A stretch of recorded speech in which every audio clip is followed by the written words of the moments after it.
ॐ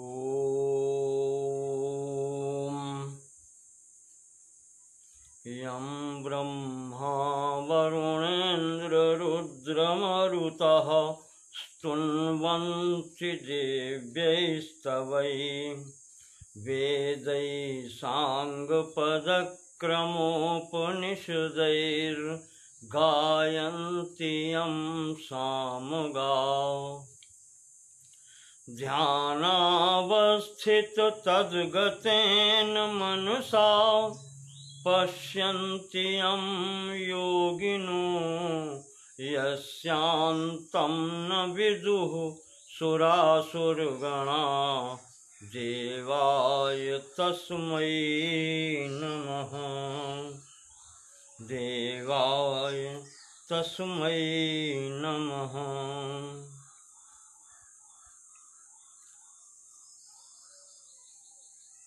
ॐ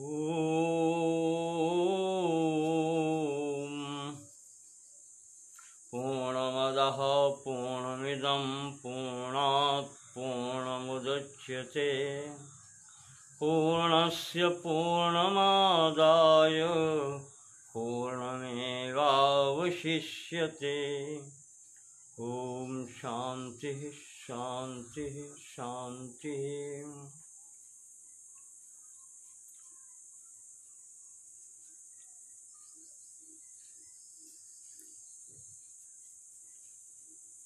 कल हमने वेदांत के संबंध में भूमिका स्वरूप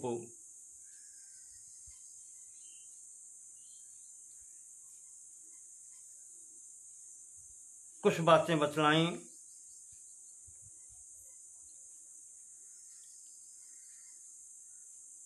अब आज के प्रसंग में उससे आगे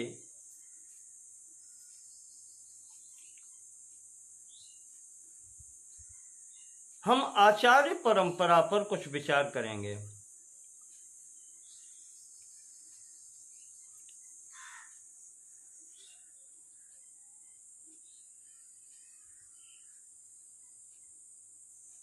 ये तो आप जानते ही हैं कि वेदांत दर्शन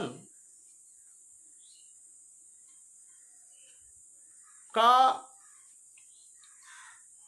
सर्वप्रथम ग्रंथ है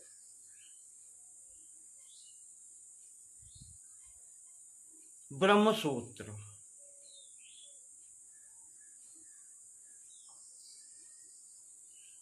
और इसे वेदांत सूत्र भी कहते हैं, मैंने आपको बताया था।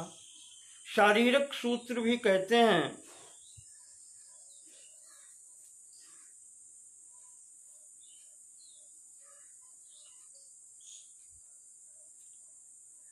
इसमें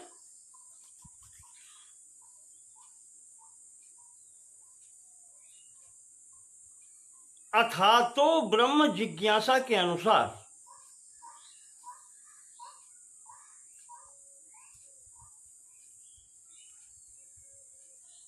उस मूल शक्ति का, ये शक्तिमान का, ब्रह्म का विचार किया गया है।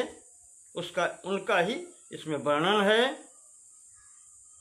और मूलतः इन सूत्रों का आप कह लें कि अधिष्ठान वो उपनिषद हैं।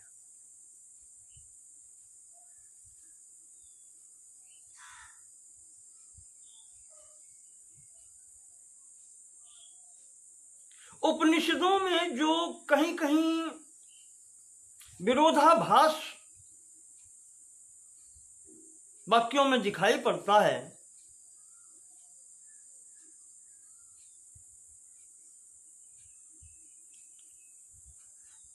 उनका या उन कथनों में एक रास्ता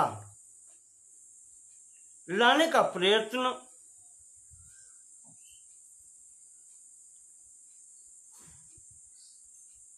इस वेदांत सूत्र या ब्रह्म सूत्र ग्रंथ के द्वारा किया गया है।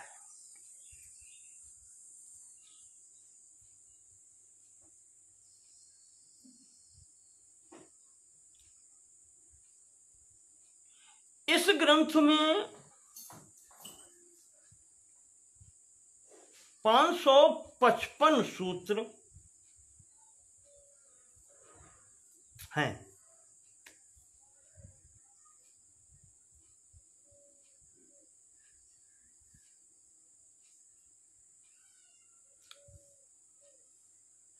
अब आगे हुआ ये है कि विभिन्न भाष्यकारों ने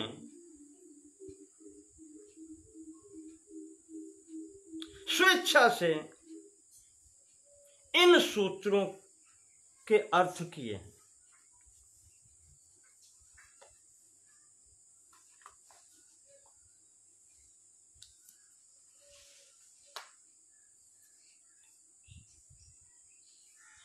इसीलिए इनके तरह तरह के भाष्य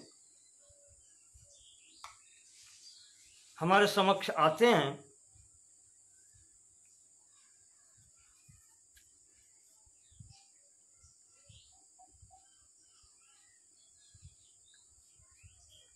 फिर भी मूल ग्रंथ भगवान व्यास जी का माना जाता है और उन्हीं को बादरायण भी कहते हैं।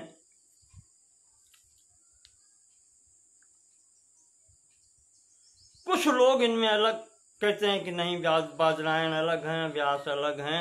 मैंने आपसे सर्वप्रथम कहा कि जब से ये विदेशी या विधर्मी आ गए हैं इस क्षेत्र में, सनातन धर्म का स्वरूप बिगाड़ने में इन्होंने कोई कसर नहीं रखी।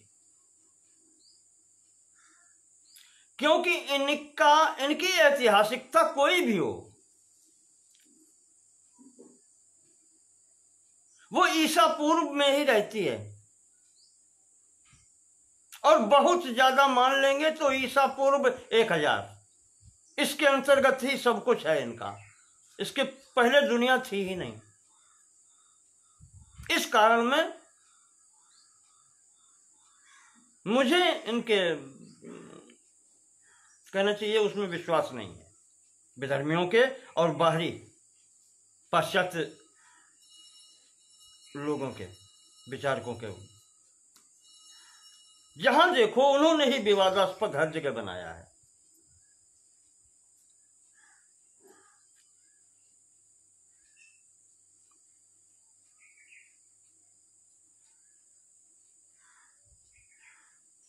अब इस ग्रंथ में कुछ विभिन्न दार्शनिकों के विचार रखे गए हैं।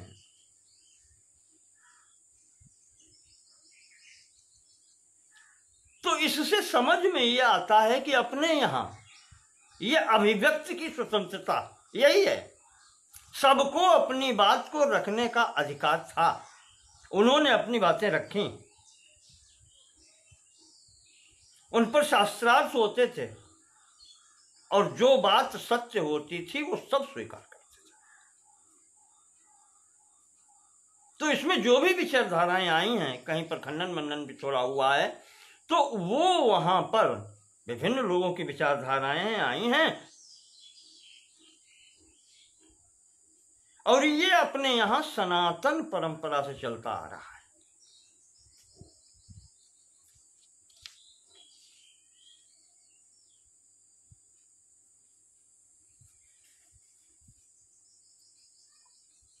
अब इसमें आगे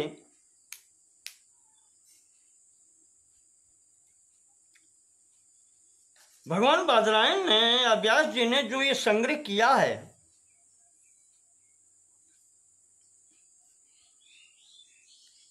तो इसमें भी कई ऋषियों महर्षियों का, विचारकों का उन्होंने सम्मान सहित उल्लेख किया है।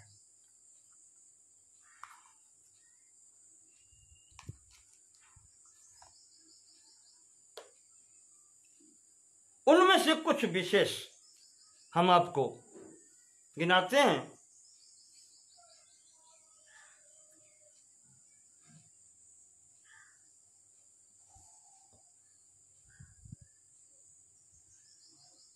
जैसे ब्रह्म सूत्र में उपासना के संबंध में एक स्थान पर महर्षि आत्रेय का मत आया है।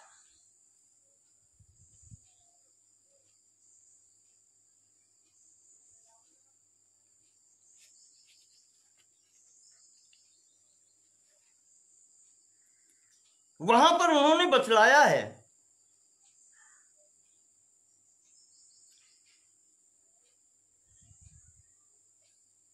कि जो उपासना है उसमें कर्ता और फल, ये दोनों का अधिकारी जो होता है वो यजमान होता है।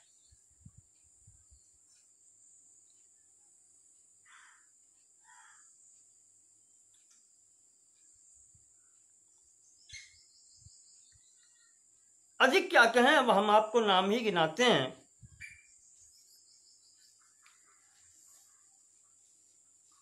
दूसरा नाम आया है आश्मरथ्य का, महर्षि आश्मरथ्य।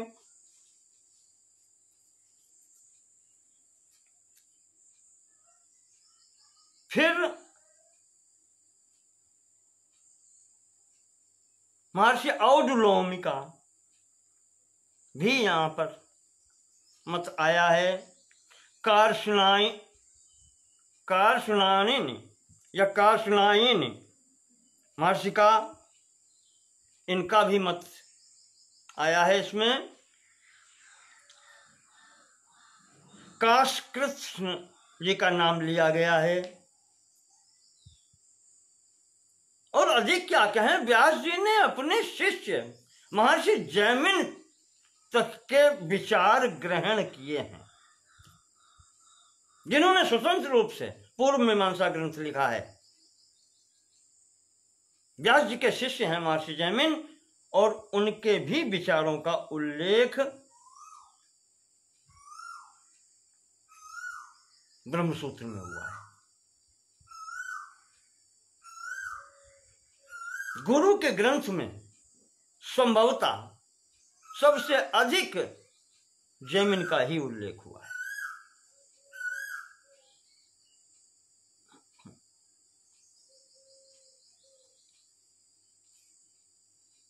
इसके बाद में आचार्य बादरी का नाम भी आया है।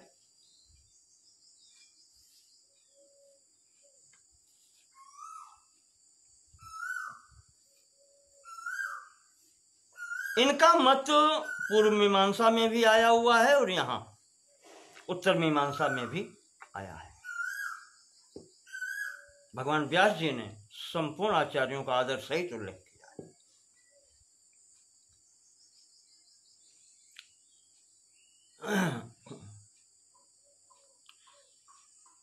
अब ये तो ब्रह्म सूत्र के अंतर्गत भगवान व्यास जी ने जिन आचार्यों का उल्लेख किया है उनके नाम मैंने बताया आपको। अब इसके बाद में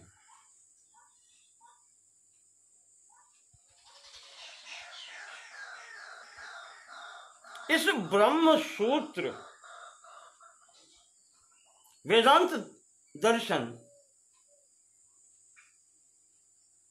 की जो परवर्ती आचार्यों ने टीकाएं की हैं, उन आचार्यों के नाम आते हैं।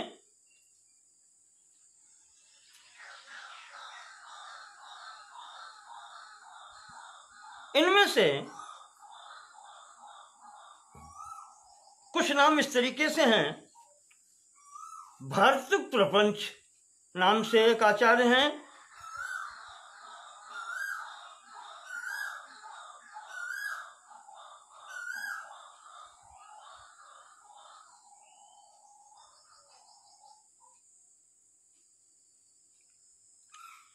जिनका आचार्य शंकर ने स्मरण किया है।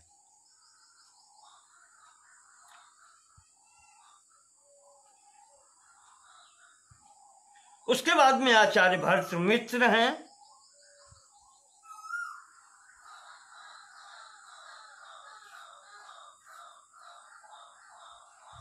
इनका भी उल्लेख आगे अन्य आचार्यों ने किया है। और भर्तृहरि जी का नाम कौन भूल सकता है।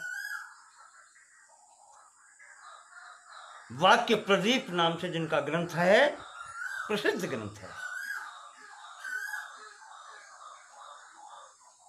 इन्होंने भी ब्रह्म को यथार्थ माना है और ब्रह्म और शब्द को अभिन्न मान करके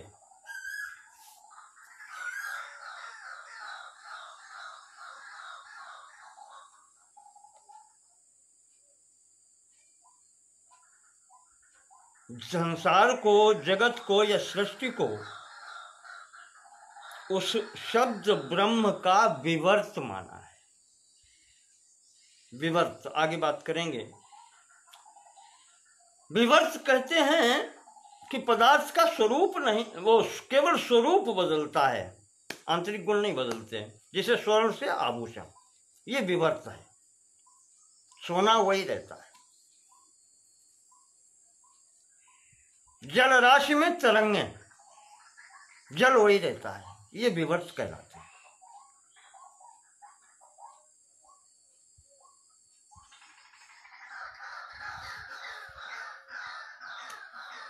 इसके बाद में आता है बोधायन जी का नाम आता है।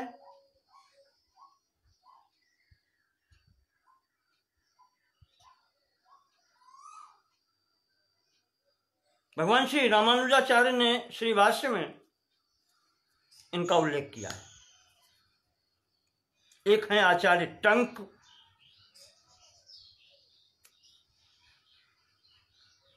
और आचार्य भारुचि, द्रविडाचार्य, ये भी आचार्य हुए हैं जिनका भगवान शंकराचार्य ने उल्लेख किया है। रामानुजाचार्य ने भी इनका उल्लेख किया है द्रविडाचार्य के नाम से। इसके बाद में आचार्य उपवर्ष,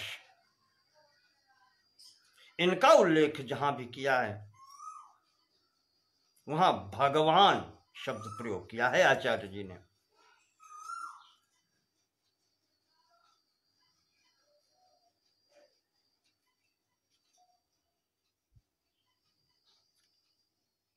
एक वाक्य पढ़ता हूं शांकर भाष्य से ब्रह्मसूत्र के। इत एव चाक्रस्याचार्येण शबर स्वामिना प्रमाण लक्षणे वर्णितम अतएव च भगवतोपवर्षेण प्रथमे तंत्रे भगवत उपवर्षेण। भगवान शब्द प्रयोग किया है आचार्य उपवर्ष के लिए। अतएव च भगवतोपवर्षेण प्रथमे तंत्रे आत्मास्तित्व निधन प्रसक्तौ शारीरिके वक्ष्याम इत्युद्धा कृता। आचार्य उपवर्ष का भगवान संबोधन के साथ में प्रयोग किया है। ये इनके गौरव का परिचायक है या इनका श्रेष्ठता का प्रमाण है।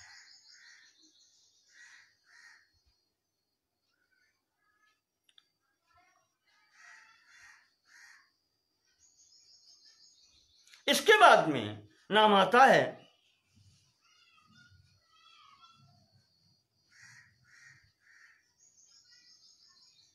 यद्यपि आचार्य परंपरा बहुत पुरानी है, फिर भी अब जो यहां पर उपलब्ध है उसके अनुसार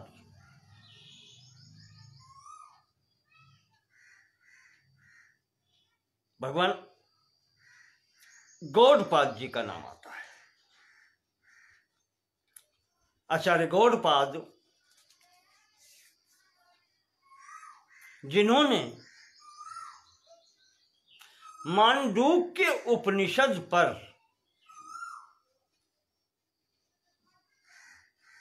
मांडूक्य कारिका लिखी है।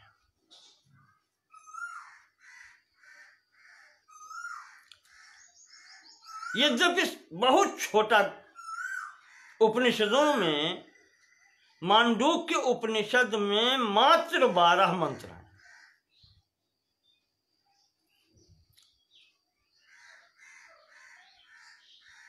इस पर आचार्य गौड़पाद जी ने मांडूक्य कारिका नामक ग्रंथ लिखा है। थोड़ा सा परिचय, इसके 4 भाग हैं।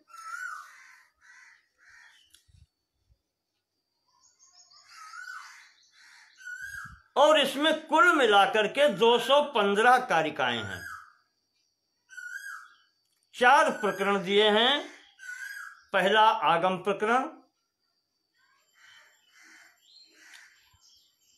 जिसमें 29 कारिकाएं। दूसरा वैतथ्य प्रकरण, जिसमें 38 कारिकाएं। और तीसरा अद्वैत प्रकरण, जिसमें 48 कारिकाएं। और अंतिम अलात शांति प्रकरण, जिसमें 100 कारिकाएं हैं।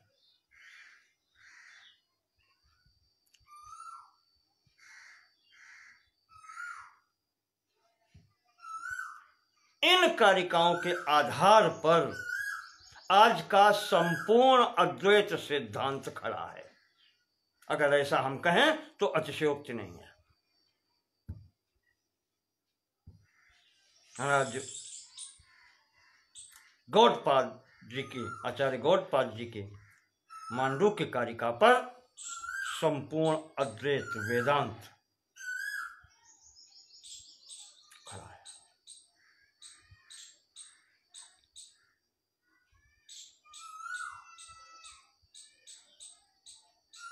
क्रमबद्ध विवरण जो उन्होंने दिया है इन कारिकाओं में, बस वही मुख्य पीठ है अद्वैत सिद्धांत की।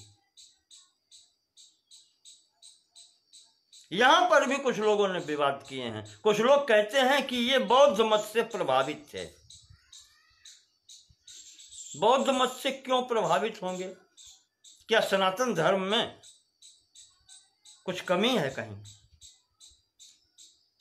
सभी कुछ उपलब्ध है। यहां व्यास जी महाभारत में जो कहते हैं कि जो इसमें है वही कहीं है और जो इसमें नहीं है वो कहीं नहीं है, और फिर भी भागते घूमते हैं पाश्चात्य विचारकों के पीछे।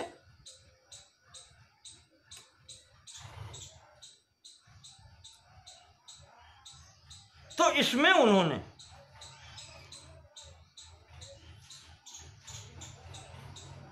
कहना चाहिए कि अद्वैत सिद्धांत की नींव रखी थी।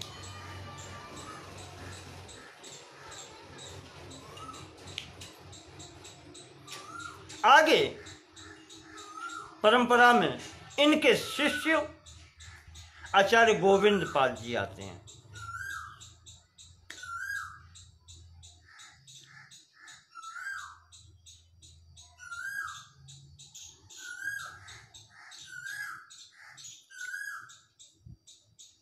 आचार्य गोविंद पाद जी के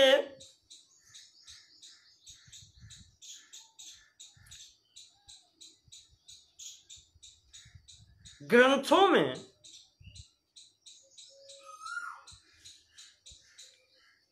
कोई प्रामाणिक ग्रंथ उपलब्ध नहीं बतलाया जाता है, पर स्वामी विद्यारण्य जी ने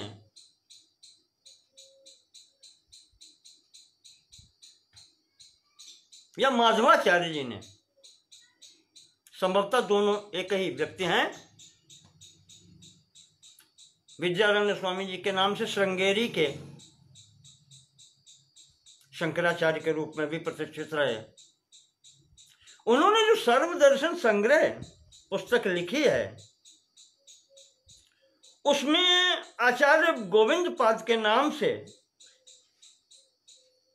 रसेश्वर दर्शन के नाम वाली पुस्तक का उद्धृत किया है। कुछ श्लोक वहां पर उन्होंने उद्धरण दिए हैं। हो सकता है उसमें पुस्तक रही हो, अब दुर्लभ है।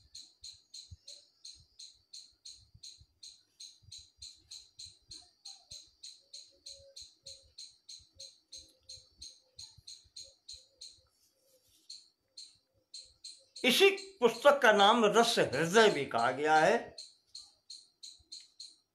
इसको कुछ विद्वानों ने समर्थन बाद में किया है कि गोविंद पाद जी की कृति हो सकती है।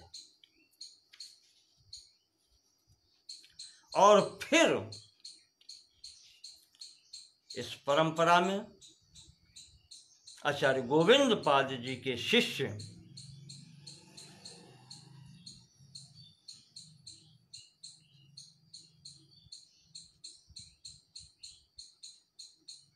आदि गुरु शंकराचार्य जी आते हैं।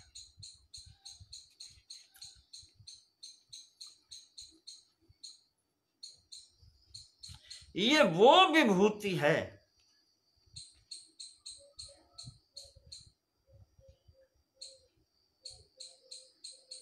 जिनका बल पाकर के भारतवर्ष में आज सनातन धर्म जीवित है। हम तो यही कहें।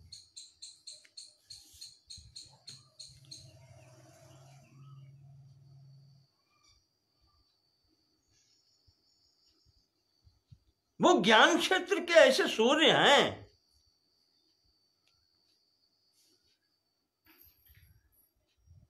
जिनके तेज को देश की काल की सीमाएं बांध नहीं सके।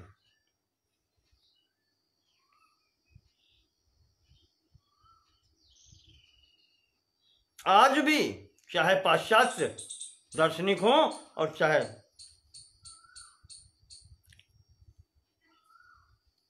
भारतीय दार्शनिक हों, उनके ज्ञान की महानता जो है उसके आगे सब नतमस्तक होते हैं।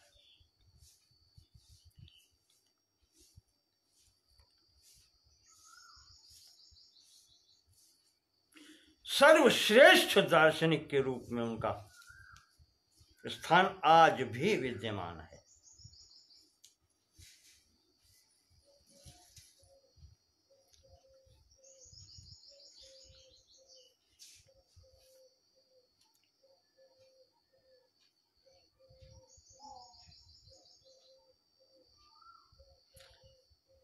इनके समय वही है, हर जगह विवाद है।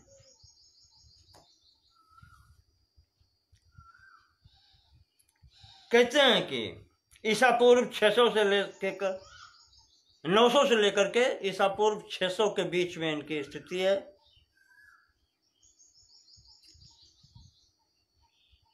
मैंने बताया आप जहां पाश्चात्य वाले घुसे हैं वहां ईसा पूर्व फिर कुछ है नहीं।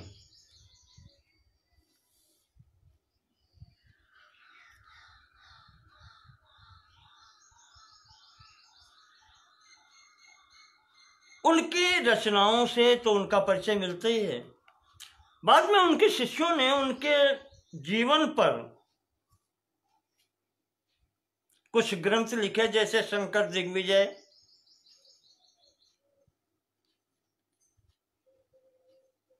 बहुत प्रसिद्ध ग्रंथ है।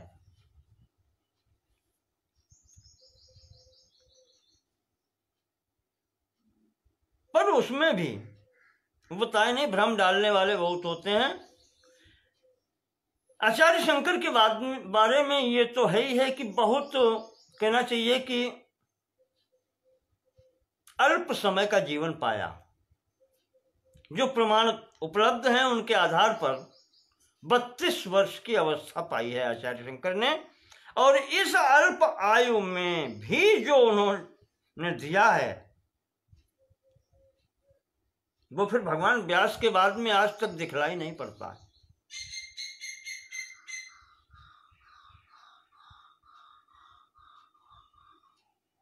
शंकरो शंकरः साक्षात। तो इनकी कृतियां जो हैं 3 प्रकार की बताई जाती हैं। महाराज ने भाष्य लिखे, स्तोत्र लिखे। स्तोत्र का मतलब जो हम आप प्रार्थना करते हैं, आपको याद होगा ये शंकराचार्य जी के नाम से जो स्तोत्र हम आप पढ़ते हैं,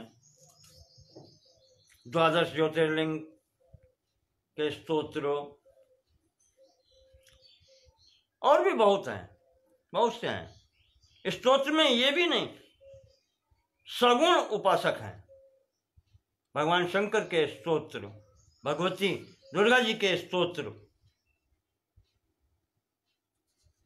बहुत से, भगवान कृष्ण के अच्युताष्टकम, ये ऐसे बहुत से स्तोत्र हैं, वो भी महाराज ने लिखे हैं। और उसके बाद में प्रकरण ग्रंथ, कुछ फुटकर से ग्रंथ हैं।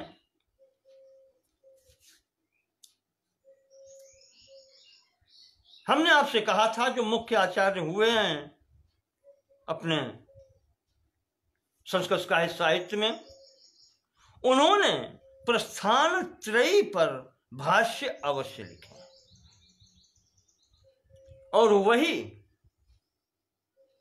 आदि शंकराचार्य ने भी, भगवान शंकराचार्य ने भी प्रस्थान त्रयी पर भाष्य लिखे। उपनिषदों में जो मैंने आपसे कहा था 11 उपनिषद जो हैं उन पर भाष्य हैं, शंकर भाष्य। गीता पर भाष्य है और ब्रह्म सूत्र पर भाष्य है जिसका नाम है शारीरिक भाष्य। इसके बाद भी जैसे मैंने देखा है श्री विष्णु सहस्र नाम पर भी शंकर भाष्य है। ऐसे और भी ग्रंथ हैं, इसीलिए जो कहा है भाष्य, स्तोत्र और प्रकरण ग्रंथ। प्रस्थान त्रयी पर यानी उपनिषद, गीता और ब्रह्म सूत्र पर भाष्य दिए हैं और ये जो भाष्य हैं ये किसी भी स्वतंत्र ग्रंथ से कम नहीं है।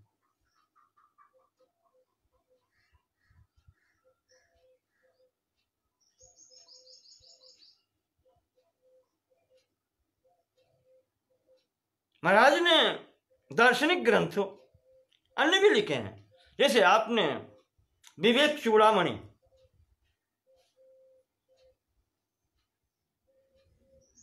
दार्शनिक ग्रंथ है अद्वैत के लिए।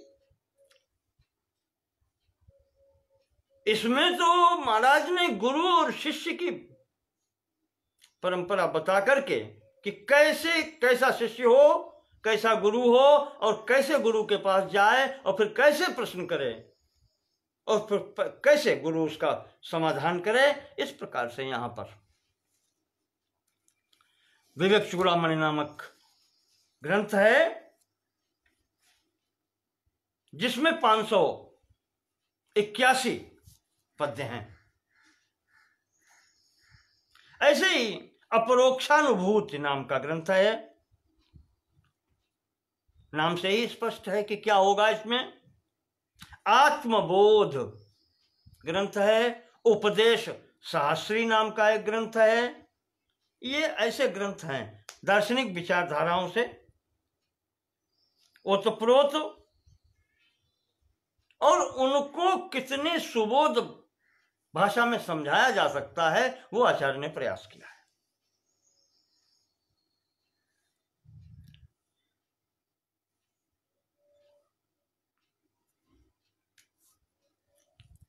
आचार्य शंकर का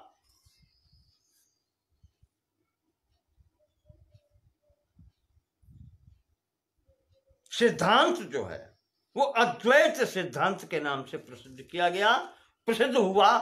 क्यों? क्योंकि आचार्य ने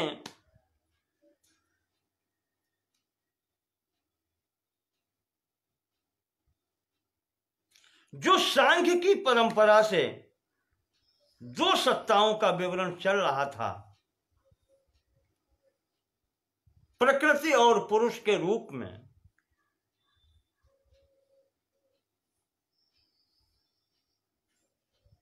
उनको अस्वीकार करके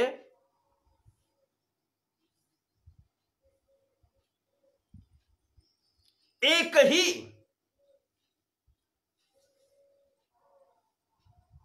मूल तत्व की अवधारणा दी है। इसी कारण से इनका सिद्धांत अद्वैत सिद्धांत कहलाता है।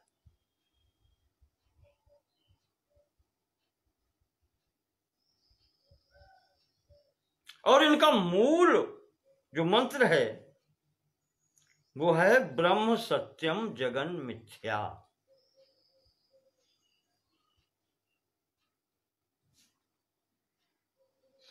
ब्रह्म ही सत्य है और संपूर्ण प्रपंच, ये सृष्टि प्रपंच जो है ये सब मिथ्या है।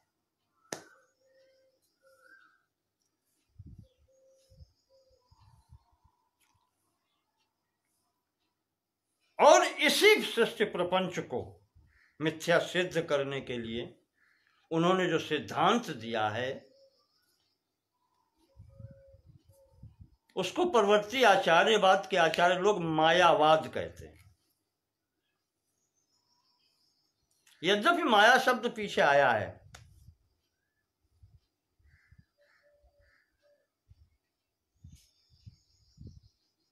और आचार्य ने जो माया शब्द का प्रयोग किया है वो अज्ञान के लिए भी प्रयोग किया है, भ्रम के लिए भी प्रयोग किया है।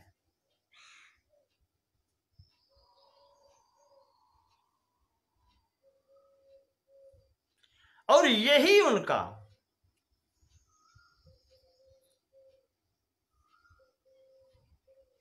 कहना चाहिए कि अमोघ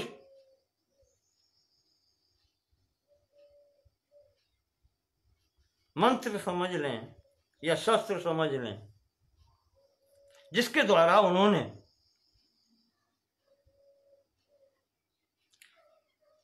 ब्रह्म और इस सृष्टि प्रपंच की पहेली को सुलझाया है।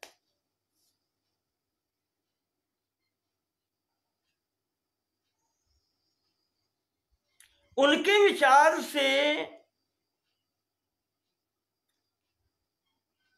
ब्रह्म में ही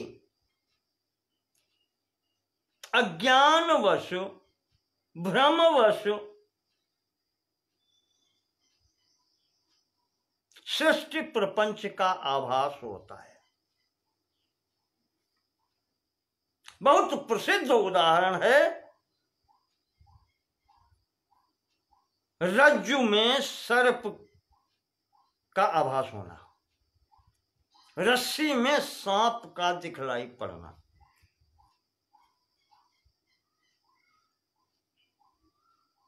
जबकि रस्सी सर्प नहीं हो सकती,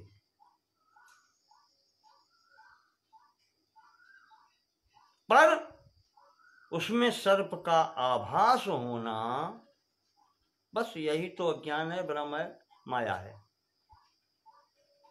ब्रह्म में ही सृष्टि प्रपंच का आभास होना।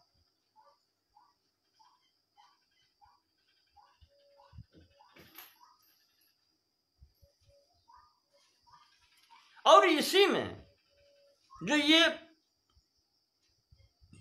ब्रह्म की स्थिति हुई, आत्मा के संबंध में जो उन्होंने विचार दिए हैं, उन्होंने कहा है आत्मा तो स्वतः सिद्ध है, उसके सिद्ध के लिए किसी प्रमाण की आवश्यकता नहीं है।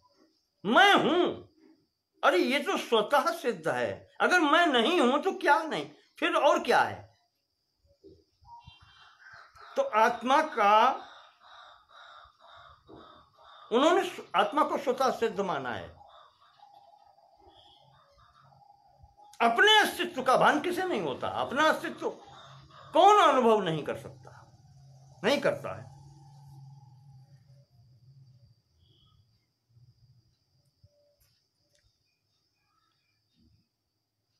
ये सब होते हुए भी आचार्य ने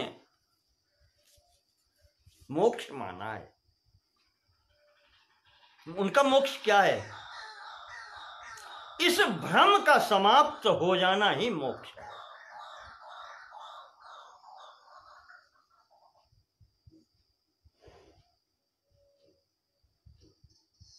ब्रह्म में भ्रम से या अज्ञान से जो सृष्टि प्रपंच का आभास हो रहा है, इसका समाप्त हो जाना ही मोक्ष है, स्वस्वरूपानुसंधानम।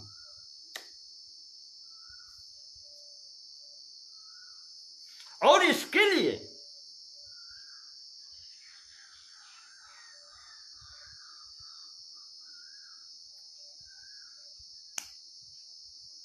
उन्होंने छोड़ने को नहीं कहा। देखें आप,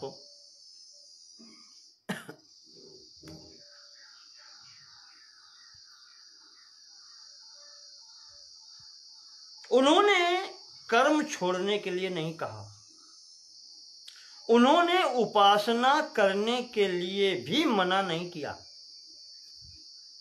और ज्ञान प्राप्त करने की तो बातें है। तो ज्ञान प्राप्त करने के मार्ग में उन्होंने न कर्म छोड़ने को कहा है और न उपासना।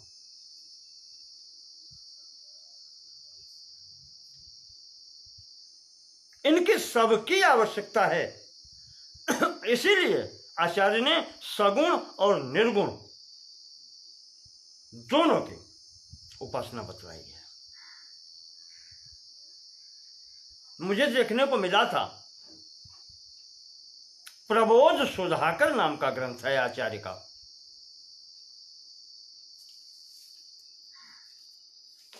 प्रबोध सुधाकर, लगभग उसमें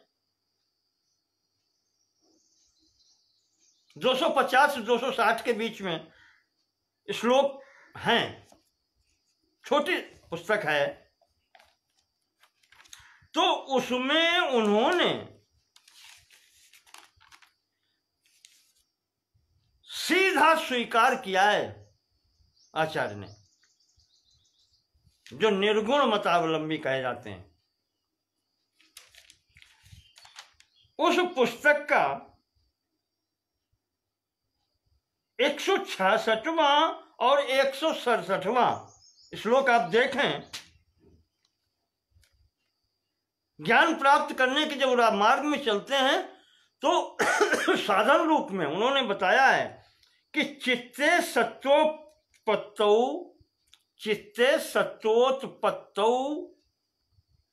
तट दिव बोधोदयो भवति।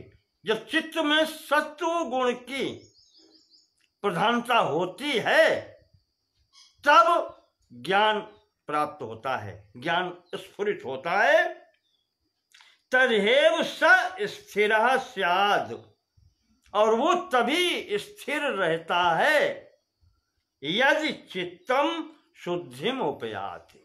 यदि चित्त शुद्ध हो तभी वो ज्ञान स्थिर रहता है। और अगला ही श्लोक कहता है कि शुद्धयत ही नान्तरात्मा कृष्ण पदाम्भोज भक्तिम ऋते।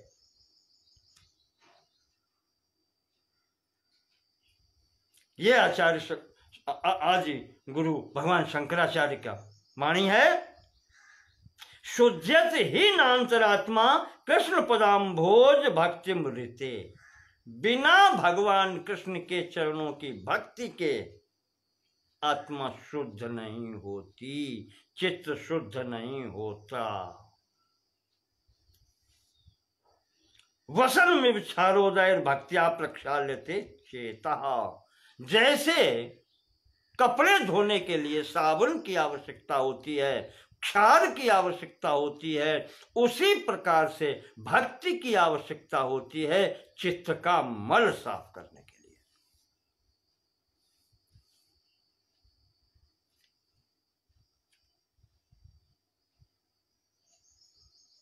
तो बिना भगवान कृष्ण के चरण कमलों की भक्ति के चित्त की शुद्धि नहीं हो सकती। यह आचार्य शंकराचार्य लिखते हैं।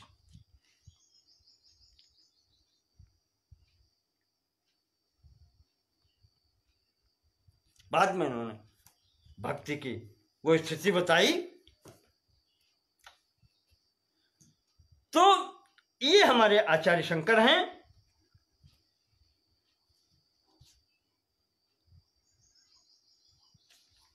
और इनके जो सिद्धांत हैं, चाहे बड़े बड़े आचार्य हों और चाहे एक साधारण व्यक्ति हो, सब पर प्रभाव डालते हैं।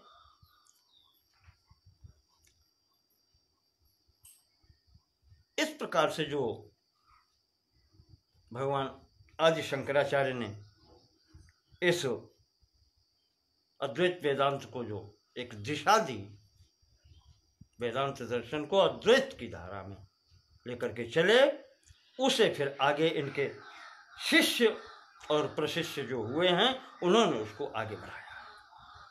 उसमें से कुछ आचार्यों के नाम हम आपको बताते हैं, क्योंकि आज आचार्य परंपरा की ही बात हो रही है।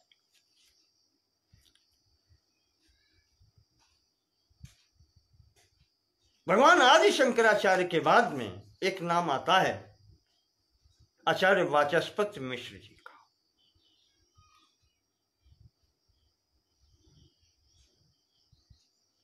इनकी भी प्रसिद्धि बिल्कुल वैसी ही है और ये सर्वतोमुखी प्रतिभा वाले व्यक्तित्व हैं। हर क्षेत्र में दर्शन के इन्होंने योगदान दिया है।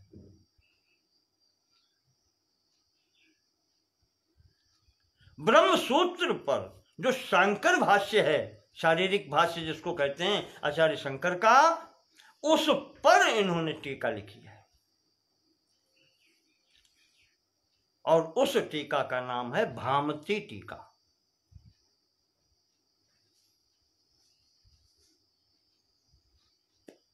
बहुत प्रसिद्ध ग्रंथ है आचार्य वाचस्पति मिश्र का।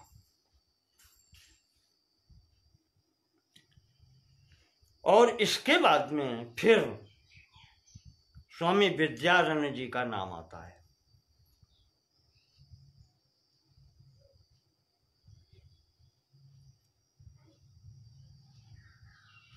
कहते हैं इनका नाम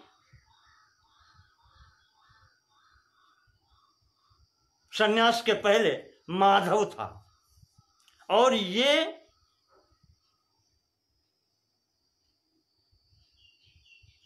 दक्षिण भारत में संभवतः बीजापुर या गोलकुंडा स्टेट जो थी, मुझे यहाँ पर थोड़ा सा विक्षेप हो रहा है, गोलकुंडा या बीजापुर, इस राज्य के आप प्रधानमंत्री थे।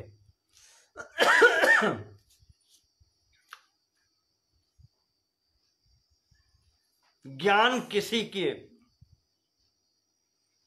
कहना चाहिए कि पैतृक संपत्ति नहीं है, किसी को भी होता है और यहां पर उन्हीं लोगों को ज्ञान अधिक हुआ है जो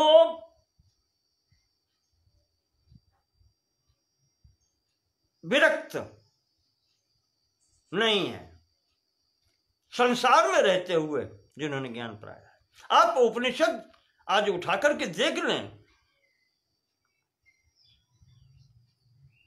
जाने कितने उसमें प्रसंग आए हैं जो राजाओं ने महर्षियों को उपदेश दिया है।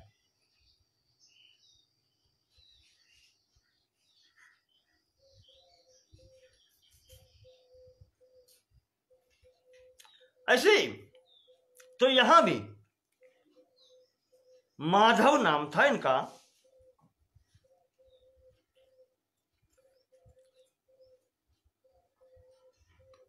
कुछ लोग कहते हैं कि माधवाचार्य के नाम से इन्होंने ही सर्वदर्शन संग्रह लिखा है।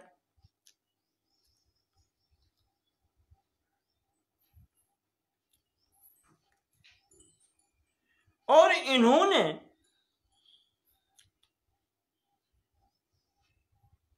राज्याधिकारी का पद छोड़ते हुए, मंत्री पद छोड़ करके फिर जब सन्यास ग्रहण किया तो इन्हीं का नाम स्वामी विद्यारण्य भारती तीर्थ के नाम से हुआ। संक्षेप में उन्हें विद्यारण्य स्वामी कहते हैं। और ये श्रृंगेरी मठ के जो 4 मठ हैं आज शंकराचार्य ने स्थापित किए,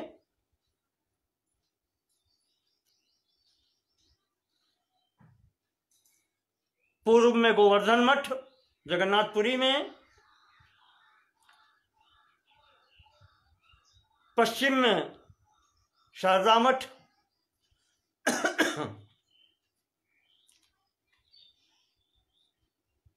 उत्तर में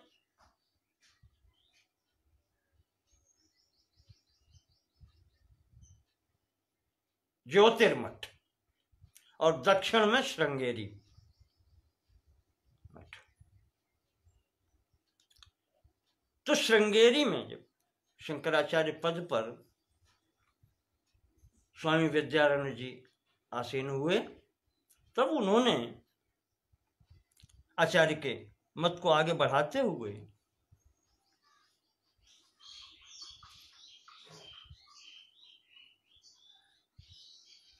पंचदशी नामक ग्रंथ लिखा।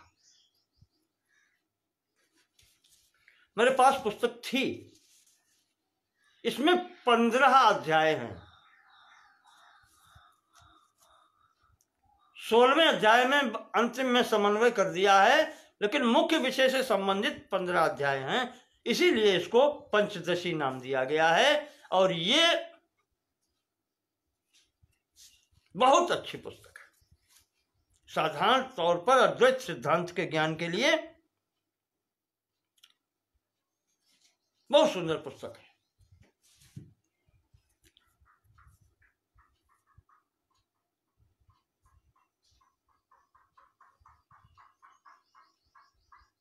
इनके बाद में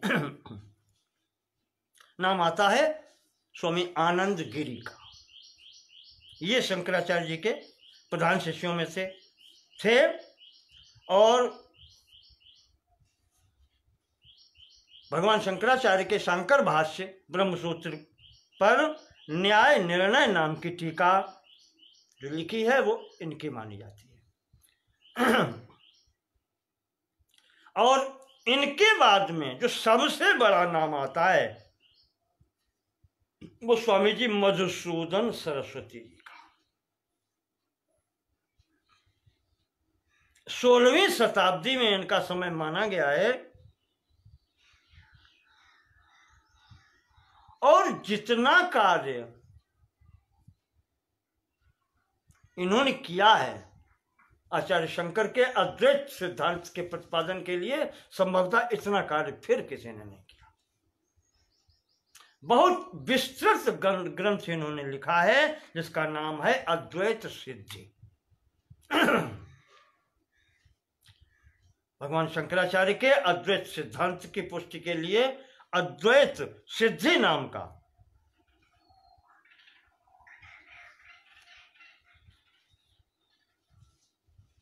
ग्रंथ है। इतना महत्वपूर्ण है, पांडित्यपूर्ण है कि इसके फिर समकक्ष में कोई टिकता नहीं है। इस अद्वैत सिद्धांत के पक्ष की बात कर रहे हैं।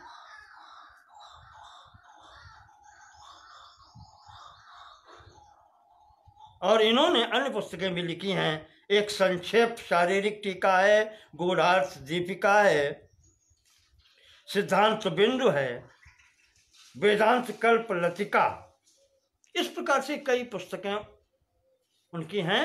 पर उनका मुख्य कार्य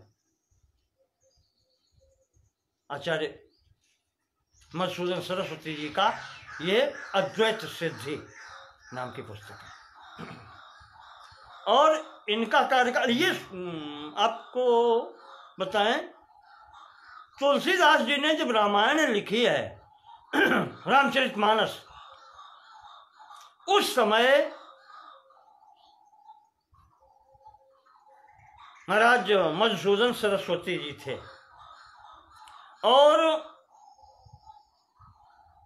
रामचरितमानस को शास्त्र का दर्जा या शास्त्र का प्रमाण पत्र देने में जो विद्वान सम्मिलित थे उसमें मुख्य नाम मधुसूदन सरस्वती जी का आता है।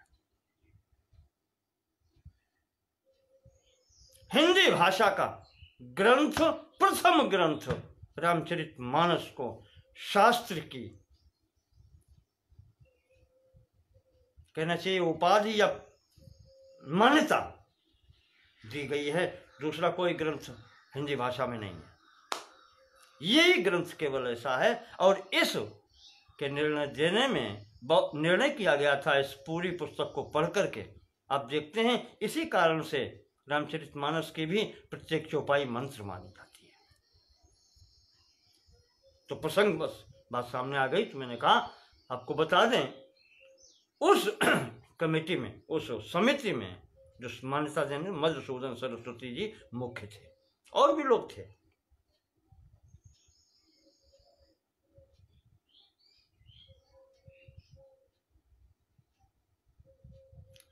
तो इस प्रकार से इनका नाम आता है। इसके बाद में इसी कालखंड में एक आचार्य हुए हैं धर्मराजा ध्वरेंद्र। धर्मराजाध्वरीन्द्र के नाम से।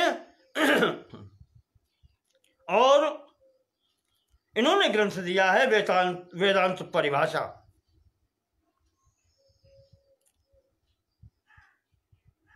ये भी वेदांत के हुए हैं। और इसके बाद में नाम आता है योगी सदानंद जी का, जिनके नाम से वेदांत सार नाम की पुस्तक है।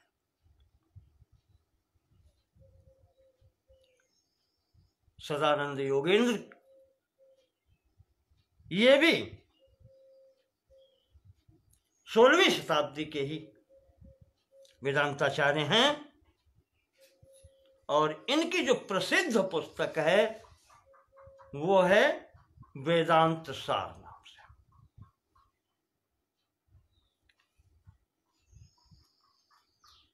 इन्होंने अपनी पुस्तक में संपूर्ण वेदांत सिद्धांत का परिचय दिया है।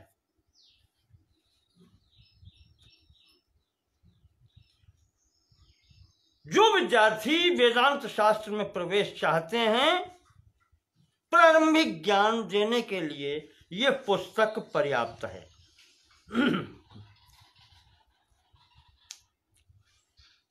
तो यहां तक की यह आचार्य परंपरा है। बाद में इस वेदांत सार पर भी कई विद्वानों ने टीकाएं दी हैं। नरसिंह सरस्वती की सुबोधिनी टीका, आपदेव आचार्य की बालबोधिनी टीका और स्वामी राम तीर्थ की विद्वन मनोरंजनी टीका।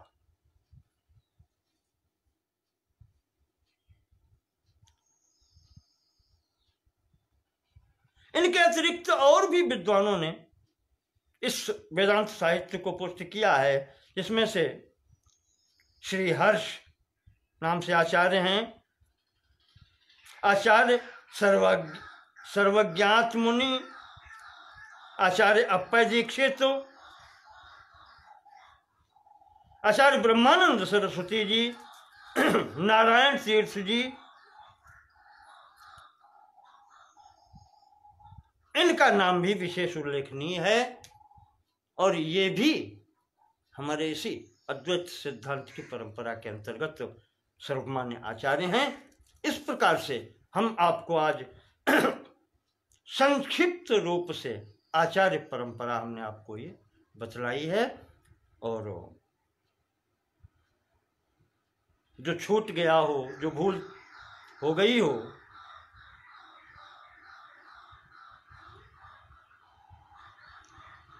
दोषी तो उसका मैं ही हूं, ऐसा मान करके क्षमा करेंगे। जितना जानकारी में आया था, आता है, उतना मैंने आपके समक्ष रखा।